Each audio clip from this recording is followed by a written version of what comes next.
YouTube Nation, Maven TV, aka Me TV, aka the Backcourt Backer Rack. Also, Philly fans, let's get something straight. I've been noticing, all right, that a lot of y'all on the ledge right now. I'm going to talk you off the ledge, all right, because y'all getting a little crazy because the Philly sports is losing. And you know what? You should be used to this. But, you know, I'll talk you off the ledge. Before I get started on you Philly fans, because some of you have violated a couple of rules, all right, before we get started, I do want to talk about football. And I know it's been a while since I've done a sports video, since actually the Super Bowl. So I want to say congratulations to the Baltimore Ravens and their fans. However, I do not understand why the Baltimore Ravens would get rid of Anquan Boldin. Now look, let's get something straight here, okay? I understand that they had to make a move between Boldin and they had to make a move between their linebacker, that young linebacker they wanted, because one of them has to go because of money-wise. Bolden felt that he should have got paid what he should have, and I absolutely agree, all right? Joe Flacco, you gave Joe Flacco all this damn money, which, you know what, I think that was a little bit, premature for you to give him all that money, especially when you could have used some of that money to, get all these other pieces. I'm sure Flacco, as a teammate, could understand, but as Flacco would say, you try to get what you're worth.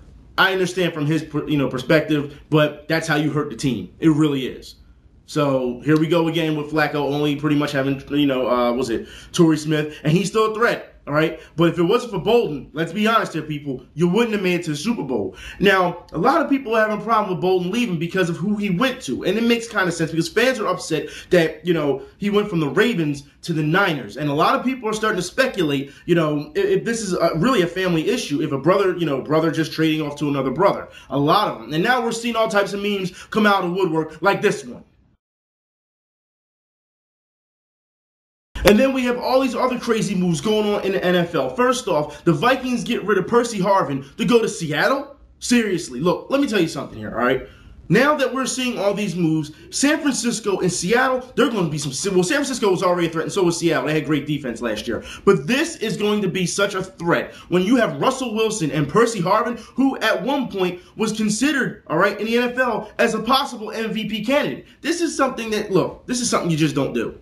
And you didn't really get much for him, if you ask me. All right? I mean, the Seattle and San Francisco are beefing up. They're going to be a problem in the future, especially next season. Now, I do want to talk about the Eagles. I know Eagles fans, we've made a lot of moves with our new coach. A lot of people had to be talked about. LaShawn McCoy had to be sat down and talked to Chip Kelly about what happened on Twitter. We already covered that not too, quite a while ago. All right, but now he's just now sitting down talking to him. Better late than never, I guess. But he sat down, talked to him. We're seeing all types of releases. Nnamdi Zombie is released, finally. And it's funny because Nnamdi, now that he's released, he's still asking for a lot of money from the next team. Wherever team he wants to go to next, he's asking for a lot of money. That's not how it works, Nnamdi. You have to earn it, all right?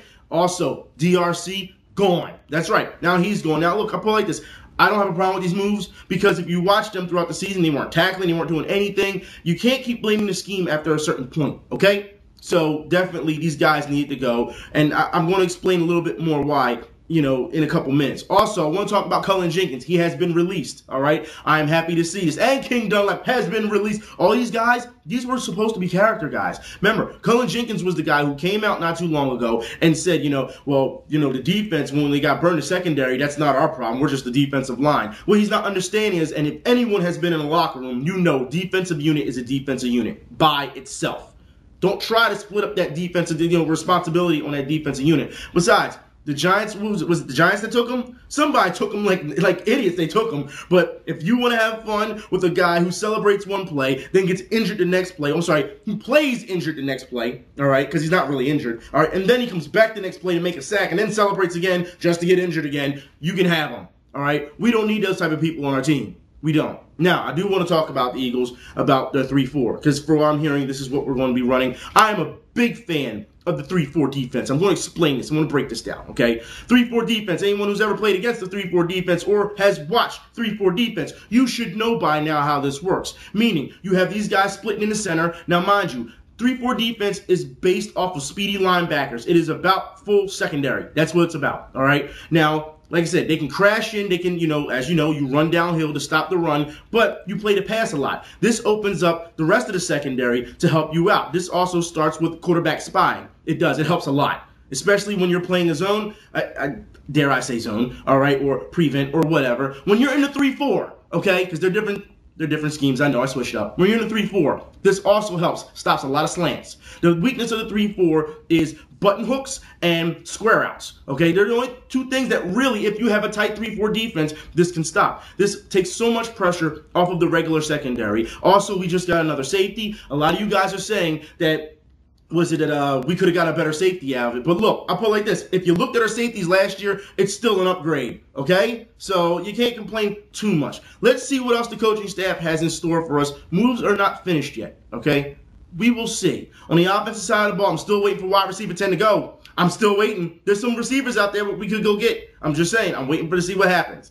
Now, I do want to move on about the New York Jets, because there are some talks about Kevin Kolb. That's right, Kevin Kolb is going to be the starting quarterback for the New York Jets. You got to be kidding me, right? Are you serious? I don't understand this. Look, this guy can't stay healthy. Why would you bring him into New York and make him the starter? Now, look, a lot of people are saying, Sanchez, look at the way he's playing. He shouldn't be the starter anyway. But at least Sanchez is physically ready to go. Regardless how he plays, he's physically ready to go every game. You can't say that about Kevin Kolb. There's a reason they left him in, they got rid of him, and it was in Arizona. All right, there's a reason he lost his starting spot to, Skelton in Arizona. There's a reason. And now we're hearing that Rashard Mendenhall is going to the Cardinals. Yeah, have fun with that due to the fact that he's probably going to keep fumbling over there. He was getting the flack about that from his teammates in Pittsburgh, was he not? So, Cardinals fans, look, all you need is a quarterback to throw the ball to Fitz. If Kevin Kolb couldn't get the ball to Larry Fitzgerald, what makes you think he's going to do anything in New York? That makes no sense. I just don't understand this. So, anyways, I do want to move on. I really do, all right? Because I'm seeing a lot of talk already from Denver Broncos fans. You went and oh my God. You went and you got Wes Welker, and now you're screaming Super Bowl. Look, back it down a notch, okay? Back it down. As far as I'm concerned, Wes Welker isn't going to help you but so much. We saw what he did in New England. He was a product of Tom Brady, if you ask me, all right? And I'll put it like this. A lot of people are saying, well, what could you have done with Wes Welker? He's gone now. What are they going to do? New England did not miss a beat, and he went and got Danny Amendola. That's what they went and did. Same type of player. Same type. Probably he'll catch the ball more. So people in Denver, I'll put it like this. Get ready to deal with drops from Welker, and get ready to deal with his wife always trashing the team and the fan base. Denver fans, calm down, all right? Nothing has been done here. Besides, you just got rid of Elvis Dumerville. What happened there? You had to get rid of him? What's going on? Denver fans, there's no reason for you to be screaming Super Bowl right now. And Eagles fans also understand we got a couple of players already saying we're going to shock the world. This is not the way to go about it. And Giants fans are pretty upset about that too. So you got to calm down. We have just begun. This is the first year with a new coach, a new staff, a new scheme. Do you really think that we're going to shock the world and go to the Super Bowl and win it all? Stop. This is a starting season. This is a rebuilding season. Treat it as such. If you treat it as such this way, guess what? You won't be let down. That's what it comes down to. You won't have to sit around and drink every Sunday because they keep losing. And you know what I'm talking about, Eagles fans. All right? I do want to move on. I talked about American football. I want to talk about overseas football, or soccer here as we talk it. For those who don't know, I'll put a link in the info bar. Soccer is having a big problem right now with their matches being fixed. That's right. And I know a lot of people will say, well, every sport and event is almost fixed to some extent. Yes. But we're talking, in the article, they talk about Russian mobsters are just throwing money. That's right, throwing money at certain ball clubs to pretty much tank it. This is going to be a problem. All right, this has to get cleaned up, and this also makes soccer look really bad. It's already bad enough here in America that it doesn't get the credit it deserves, but now this is just going to get worse. And you got to think, a lot of people like myself, we're not really big fans of MLS. I still watch it, but you should know where the meat and potatoes are when it comes with soccer. I mean, seriously, you got Barclays, you know what I mean? You got all these other, English Premier League. It's still, by far for me, it's the best. You know what I mean? You have, was it over in Mexico? I mean, there's so many. Argentina, there's so many. I don't want to leave so many people out. That's why I won't say but so much, because I know I'll forget somebody, and somebody will get offended that I left them out. You know what I mean? They're ball clubs. So, I mean, there's a lot of great soccer to be watched. The problem is you really got to flopping. Seriously, if I get touched, I shouldn't be like, oh, my knee. Oh, come stop that. All right, got to go on a stretcher and no.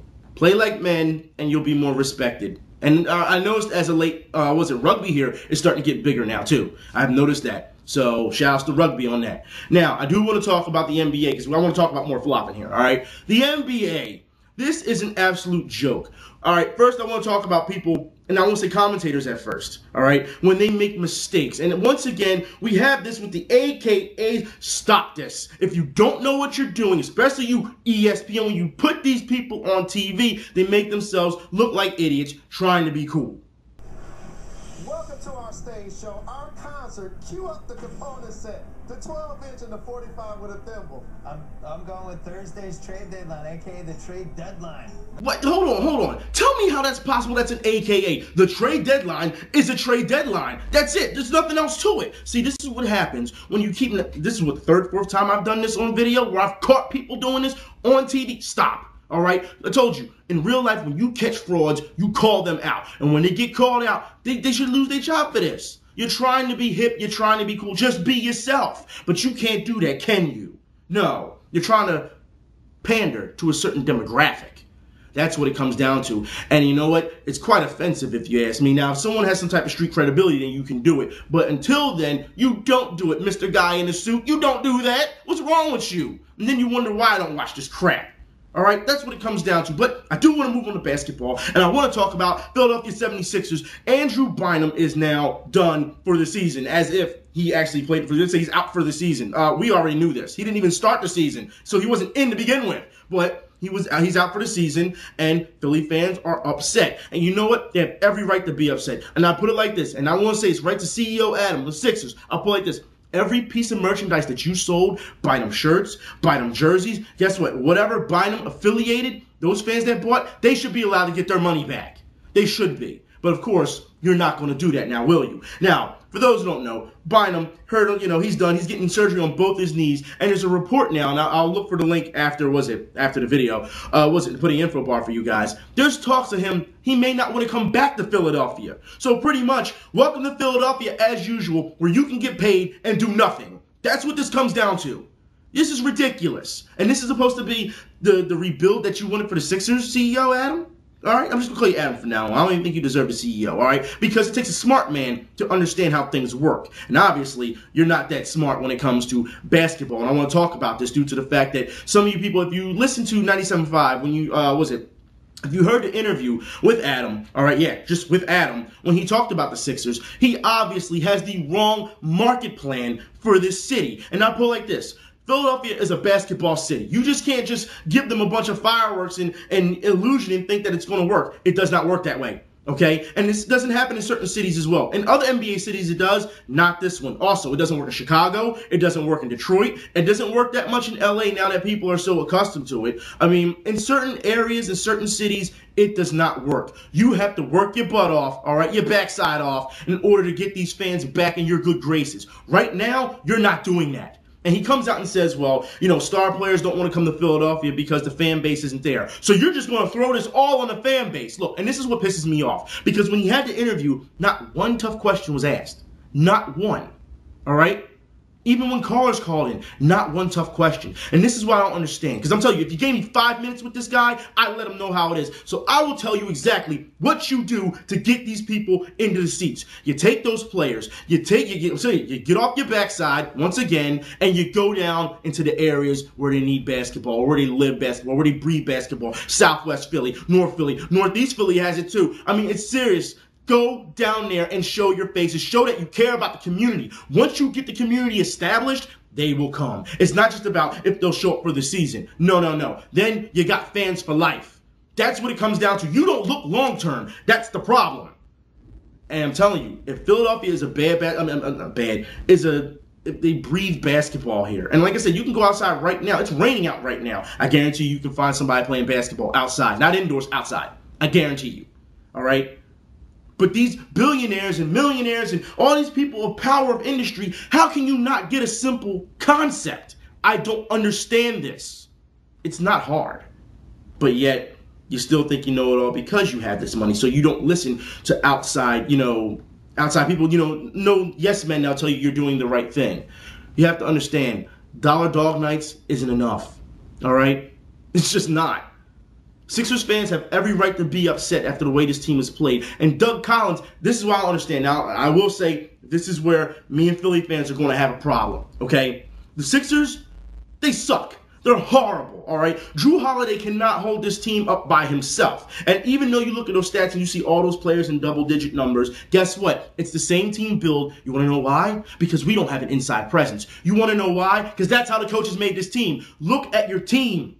We got nothing but guards on our team. That's what it comes down to. And I want to talk about this because you're supposed to go and get big men. I told you in the beginning of the season, you should go after Al Jefferson. And in the video, I did that. What happened the next week? Actually, it was a couple days after that. What happened? Then the mainstream media came out and said, yeah, you should go after Al Jefferson, all right? And yet, what's going on here? You went after Bynum, and now he's not going to play. Al Jefferson, he's sitting pretty right now. Now you'll have to probably go after him. If you decide to go after him, will be in free agency. That's what it comes down to. There was also talks at one point that Evan Turner was going to be traded for Al Jefferson, which I would have pulled the trigger on that one because Evan Turner is not that good. He has, he's had some good games, but every time he does something, he's inconsistent. Every time he does something positive, he does something negative to blow his exact positive parts about him in the same game. In the same game. And it's always in crucial situations too. Always. But understand, if you look at the genetic makeup of this team, nothing but guards. You even got rid of guards, and then you sign other guards to a 10-day contract to actually stay on. I don't understand this. You got bench players now getting more minutes. I don't understand this. They're bench players for a reason, right? You didn't want to play them during the beginning of the season, so you think, well, we're tanking the season anyway. We might as well play them. Doug Collins, you are responsible as well for this. Because, like I said, you co-signed this team. You put this team together. All right? So you got to take some responsibility. And I will put it like this. When a team does bad and Doug Collins calls them out, he does have every right to do that. And this is what I understand from Philly fans because, as we have seen as of late, people are jumping on Doug Collins about calling the team out on their bad play. No, he has every right as a coach to do that. How do you think they get better? And this is funny because I want to talk about this. When the Phillies, all right, when they were doing bad, people were saying, oh, Charlie Manuel, he needs to call out the team, he needs to yell at the team, all right? Then when the Flyers were doing bad, Coach Love, and I'll talk about the Flyers in a minute, Coach Love called out the team, and nobody had a problem with that. So when the Sixers do bad, all right, then Doug Collins calls out the team, you have a problem with it. Why? I don't get this. It's that simple. You want them to do better, all right? And we've seen, you guys have contacted me on Twitter about how, radio stations are actually playing baby crying noises when he talks and all this. That's immaturity at its finest. Instead of trying to get to the root of the problem, you want to just keep making fun of them, all right? When the Eagles were having this problem, all right, last season, when the Eagles were having this problem, we wanted Andy Reid to call out those players for the way they were acting, right? Okay, so why is it okay for every other coach in this city to call out their team but not Doug Collins? And that's the only way you will see me defend Doug Collins. However, it is his fault as well. Because at the end of the day, and no matter what sport and what players, it does fall on the coach. And that's what I want to talk about right now. Because Coach Laviolette, I like Coach Lav. He is the right coach for this team. But guess what? Those players in the Flyers, they are not playing the way they need to. And I want to say it's not the players. Well, some of it is the players if you watch how they play. Because some of them have quit on plays. Some are being inconsistent. Yeah, you Briz, all right? And the defense is definitely a problem. But Coach Lav put together this team, and Holmgren helped put together this team. The responsibility falls on them as well. I don't think it comes down to the players not listening to Lav that much, but I think it's also his scheme. That's what it comes down to. I think teams have figured out this scheme. Also, it's not an offensive problem. It is a defensive problem. We put up enough goals in a game to win a game. Don't tell me that we put up 4 goals last week? We put up 4 goals and we still lost the game. Don't tell me that. 4 goals is enough to win a game. And then we have all these people now coming out and saying, well, what about Bob? Bob is over in Columbus really playing really well. We shouldn't have got rid of him. How is it affecting the Flyers? I told you people, if you go back in my sports videos, I told you when they got rid of Bob, it was a big mistake. Did I not? Because he's a legit backup, possibly a starter. And a lot of people are trying to say now, well, what do you do with Briz? You gave him all this money. Yo, you go with the guy that's better. It doesn't matter how much money he's getting. You shouldn't have given him that much money to begin with, if that's the case, Flyers. All right? But you go with the guy who's clearly better. You let them prove themselves. That's what sports used to be about. All right? Now you just want to keep throwing Briz in there, to probably, I would say, solidify or even just say, hey, we had to give him this much money and, we're going to try to make it work. Look, let's get something straight here, all right? If it's not working, it's not working. Now, I'm not going to blame Briz for everything this season. No way, because there's some games he has played he's been stellar, all right?